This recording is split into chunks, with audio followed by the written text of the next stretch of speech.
여러분 안녕하십니까, 강신일 변호사입니다. 국힘당은 이제 해체하는 것이 맞습니다. 국힘당을 더 이상 이제 우리는 정당으로 그리고 공당으로 인정할 수가 없습니다. 국힘당은 해체에 들어가는 것이 맞다라는 생각을 하는데요. 국힘당은 첫 번째, 우리 박근혜 대통령을 탄핵했습니다. 그때 62명의 이 배신자들이 박근혜 대통령을 끌어내렸습니다.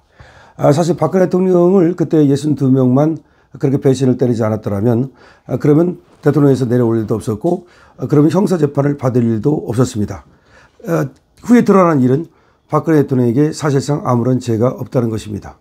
물론 정치적으로 미숙했는지는 모르나 그러나 그건 또 세월호라고 하는 저들의 공격에 의해서 박근혜 대통령이 말이죠, 그게 좀 미숙하게 대처했던 것이 오히려 어떻게 보면 강경하게 대처하지 않고 좀 밀렸던 것이 나중에 정치적인 어떤 입지를 줄였을지는 모르나 박근혜 대통령이 뇌물을 받은 적도 없고 박근혜 대통령이 경제적 공동체로서 최순실 씨와 미르재단이라든지 뭐 K문화재단이라든지 이런 대화를 또 만들려고 그랬던 적도 없었던 것입니다. 그런데 어쨌든 협잡을 하고 그리고 프레임을 만들고 그리고 누명을 씌워가지고 박근혜 대통령을 끌어내렸습니다. 그때 앞장섰던 자가 바로 62명의 국민의힘 의원이고 김무성, 유승민, 권성동입니다. 그리고 올해 윤석열 대통령이 끌려 내려왔습니다. 윤석열 대통령을 또 끌어내린 것도 역시 이번에 국민의힘의 의원들입니다.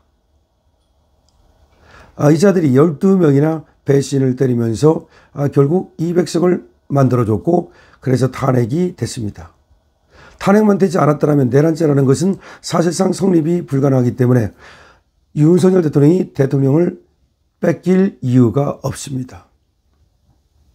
그렇다면 말이죠, 윤석열 대통령도 결국 이 국힘의 배신에 의해서 지금 억울하게 대통령직을 뺏긴 겁니다. 내란죄는 지금 수사 중입니다. 그리고 내란죄가 성립될 여지가 없습니다. 그럼에도 불구하고 내란죄라는 누명을 쓰고 사실상 대통령직을 뺏긴 겁니다. 여기 앞장선 자도 국힘이고 여기 권성동, 한동훈이가 앞장을 선 겁니다. 두 명의 대통령이 이렇게 탄핵을 당했습니다. 우리 내부의 배신에 의해서. 근데 이번에는 대통령 후보가 탄핵당하는 일이 벌어졌습니다. 대통령 후보가 탄핵당하는 일이 벌어졌습니다. 대통령 2명 탄핵도 모자라서 이번에는 대통령 후보를 탄핵해버렸습니다. 대통령도 마음에 안 들면 갈아버리고 박근혜 마음에 안 들어 이쌍 하고 갈아버리고 윤석열 대통령도 어쨌든 마음에 안 든다는 이유로 갈아버린 겁니다. 한동훈 세력과 권성동 세력이 말이죠. 그리고 김문수가 우리 당원들에 의해서 그리고 우리 국민들에 의해서 정말 3차까지 가는 적법 절차를 밟으면서 정말 민주적으로 후보가 됐음에도 불구하고 정당한 이유도 없이 그냥 강제로 끌어내렸습니다.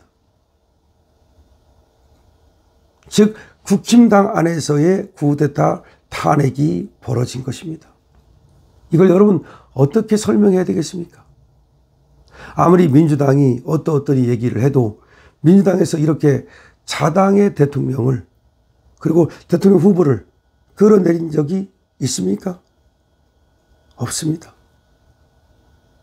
노무현이 물론 약간 그때 갈등에 의해서 탄핵 직전까지 갔지만 역시 노무현은 탄핵당하지 않았고요.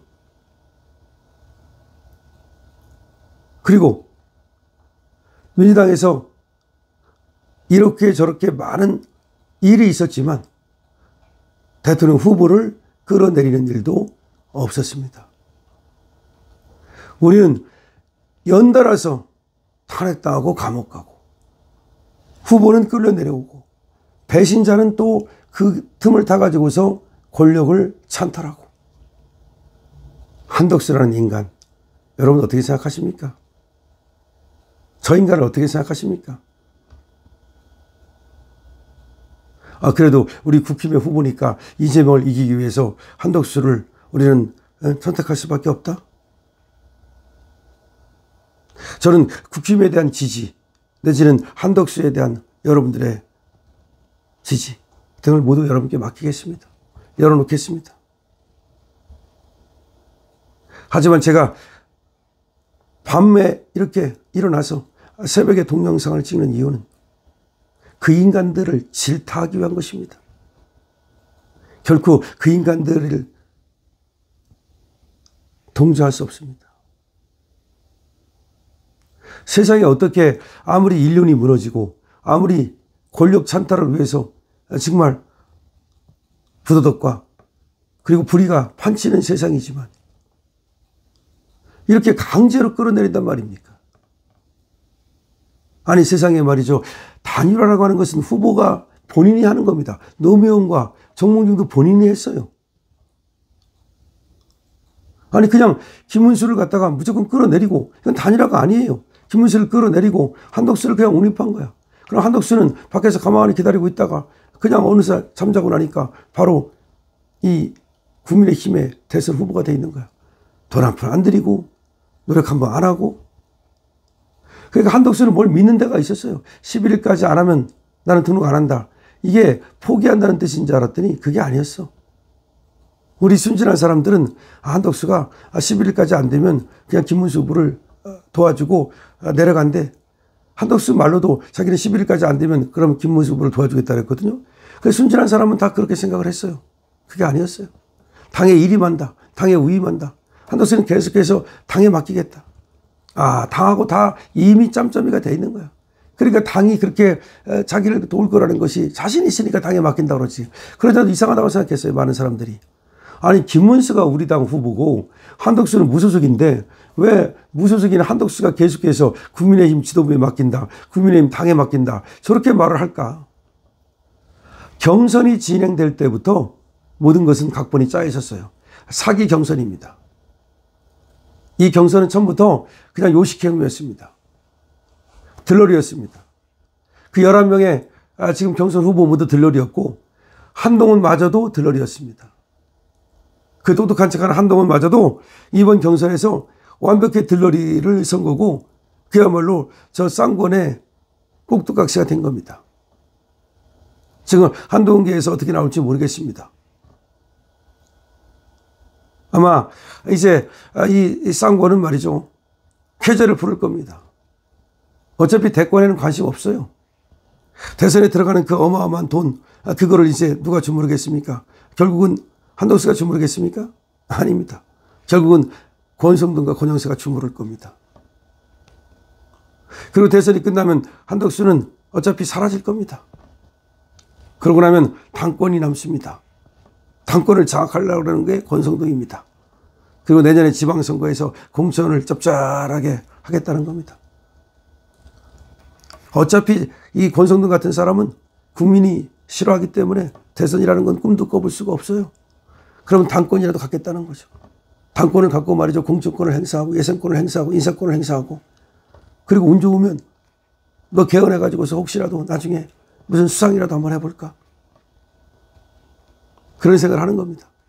그럼 한덕수는 결국은 이 쌍권에 이용당하는 불쏘시개에 불과한데 글쎄 한덕수는 자기가 이용당하는 걸 알면서도 저렇게 나가는 이유가 뭘까요? 몰라서 나갈까요? 아닙니다. 압니다. 그 이유는 뭐냐면 대권 후보가 돼야만 이재명한테 공격당하지 않을 것이다. 그래도 내가 대선 후보였는데 나를 공격하면 정적을 갖다 공격한다고 미국 같은 데에서 문제 삼지 않을까. 즉 한덕수는 깜빡 안 가려고 지금 대선에 나왔다는 말이 파다합니다. 한덕수는 결국은 이재명이 대통령 되면 깜빡 1순위이기 때문에 자기가 대선 후보가 돼가지고서 정적을 탄압한다. 이런 프레임을 만들어서 깜빡 안 가기 위해서 대선에 나왔다는 설이 파다합니다.